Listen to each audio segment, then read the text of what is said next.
want to start out this broadcast with a reflection about the issue of proof. Of course, the new atheists are, selling books like crazy, and I've just written a piece in Solid Ground that'll go out the 1st of May, in which I begin a series of Solid Grounds in which I assess the broad arguments that they've offered. But the whole question of proving God from an atheist's perspective comes up, and I wanted to speak about that, especially since a friend of mine and a fellow broadcaster who's not a follower of Christ, he's a religious person, Dennis Prager, a religious Jew, but a friend to Christians and a good thinker. We've had great conversations together about things. This is an area where we actually disagree, but it was a comment that he made on one of his own broadcasts that have triggered these thoughts that I want to offer you on proof. Apparently, he had a debate with an atheist in some East Coast city, whatever. It went well. They enjoyed themselves, whatever, and he was talking about that. But apparently, during the debate or just afterwards, the atheist announced that he, the atheist, had actually won the debate because Dennis Prager didn't prove God's existence. And this was a notion that Dennis himself took exception with because, as he pointed out, his goal was not to win the debate, but rather it was to make clear where he and the atheist differ. And Dennis, as I do, values clarity more than agreement. And secondly, to elucidate the arguments for the existence of God. So Dennis was going to make a case for the existence of God, but he doesn't consider such a case a proof. In fact, he thinks that thinking about it in those terms is a big mistake. And during the broadcast where he's describing this debate, he made what for me is an amazing statement. And so I'm going to give it to you, the bulk of it here, just as he said it. He said, "I never in my life thought you could prove God's existence.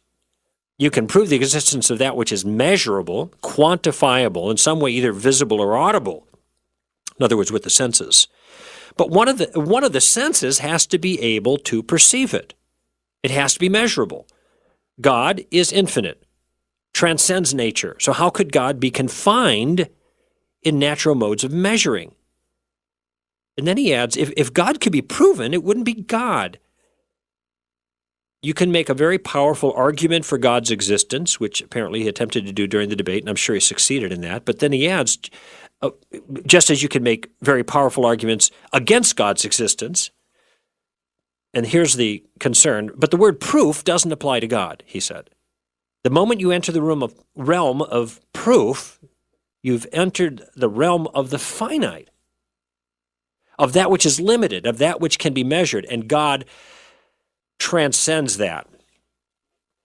Close quote. Now, let me offer you an insight on this because I think Dennis is really mistaken on this. He has offered the insight to his listeners because he thinks it's really important to understand that you can't prove God. It's a mistake to attempt to do so for the reasons that he gave. And there's an insight that pertains to discussions with atheists I want to offer you, and then I want to go back to Dennis's own comment. When atheists demand proof for God's existence, it's often a trick. Sometimes it's a reasonable request for evidence, but usually it's not. I mean, unless you know in advance what kind of evidence would count from the atheist, or for the atheist, I should say, whether it's scientific evidence or historical evidence or philosophical arguments or revelation, that would be a kind of proof, I imagine. And before you know, or unless you know what kind of proof would be satisfying, absolute proof, proof beyond a reasonable doubt, proof based on preponderance of evidence. In other words, you need to know the kind of evidence that would appeal to them and the kind of proof that they're looking for. Unless you know those things, you're probably wasting your time by trying to prove anything by giving evidence to an atheist who raises this issue. And the reason is because it's too easy for an intellectually dishonest person to simply dismiss your efforts and say, well, that's not good enough for my proof. I have a different idea of what evidence is required. So when atheists say, what is your evidence for God or what are your proofs for God, you always have to ask them as a tactical issue, what kind of evidence or proof are you looking for? Because if you don't qualify your response to them in that way, they're just going to dismiss whatever you offer them. You're not going to make them happy, so you got to get it set up in advance. Now back to Dennis's challenge, because obviously Dennis isn't in that category.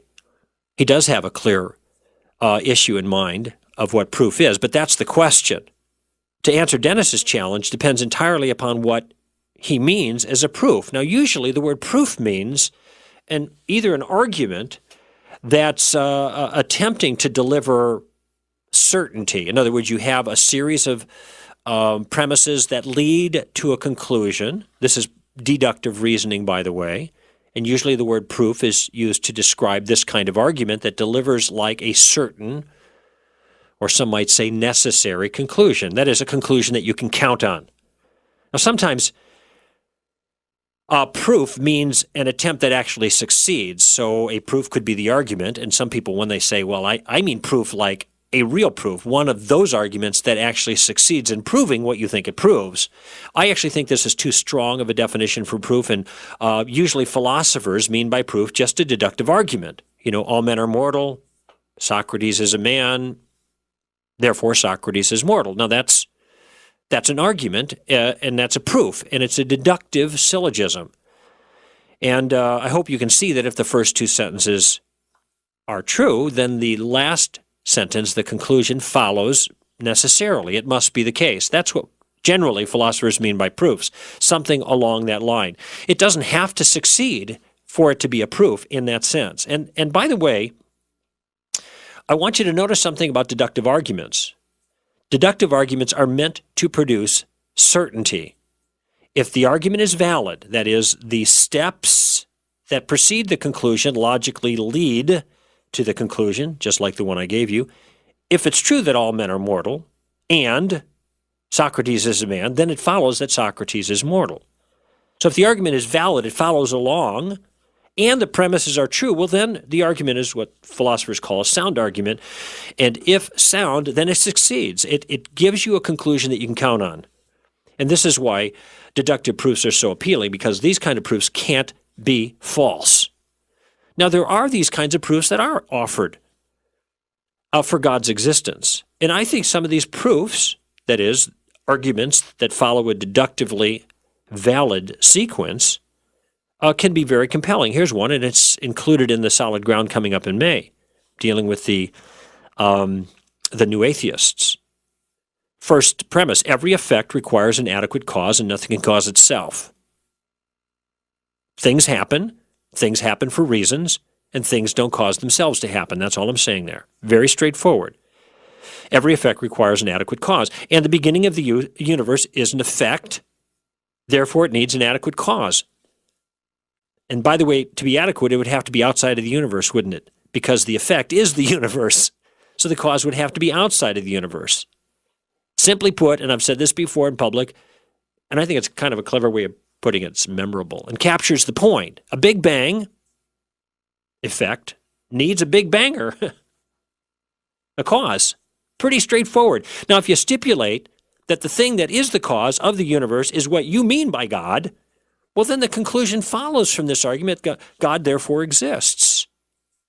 Now, this is a very straightforward proof for the existence of God that is logically valid, and the only thing in question are whether every effect, in fact, requires an adequate cause. I mean, you could take exception with that. But if that's true, and the beginning of the universe was an effect, didn't cause itself, well, then the argument goes through, and the proof, it seems to me, succeeds. And by the way, if the proof succeeds, then it means not just that it's probable that God exists, but it's certain that God exists, that it's necessary that he exists, and that's the nature of deductive proofs. So my first response is that I think Dennis is completely misunderstanding the nature of proof, at least the way people who deal with those kinds of things on an ongoing basis, philosophers, logicians, mean by the word proof itself. They mean a deductively valid argument that if sound, that is, if the premises are true, lead to a conclusion that can't be avoided. Now, can such a thing be offered regarding God? Of course it can be. So it seems to me we're within our rights to saying you can, at least in principle, prove God. Now,